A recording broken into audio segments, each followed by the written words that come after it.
the prospects of direct talks between the United States and Iran remains dim, as Tehran hardens its negotiating position in the middle of the ongoing war.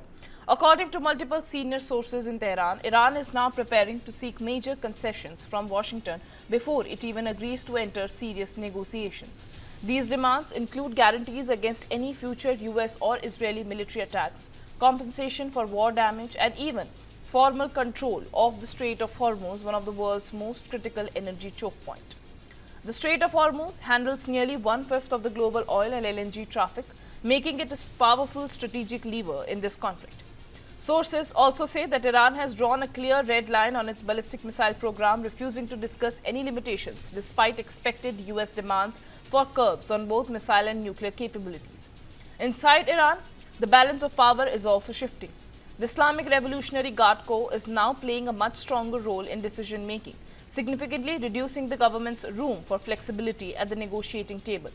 This hardening position comes even as President Donald Trump claimed yesterday that very strong talks have already taken place with Tehran.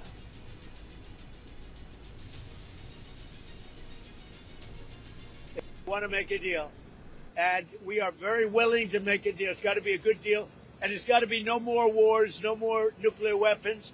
They're not going to have nuclear weapons anymore. They're agreeing to that. Any of that stuff is no deal. Iran publicly denied that any direct talks with Washington are underway. Instead, diplomatic contacts are currently limited to indirect message passing through countries including Egypt, Turkey, and several Gulf states.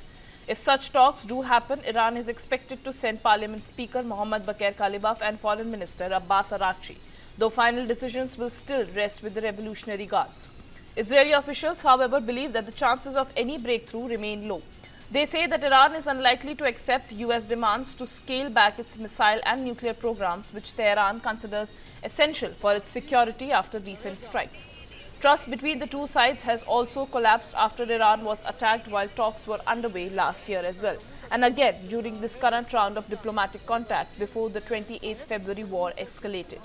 Meanwhile, military signaling from both sides continue to raise the stakes. President Donald Trump had set a deadline for Iran to fully reopen the Strait of Hormuz, warning of possible strikes on Iranian power infrastructure. That deadline has now been extended by 5 days. For now, mediation channels remain active, but direct negotiations have not yet begun. The message from Tehran is clear that the United States may be proposing talks, but Iran is setting the terms.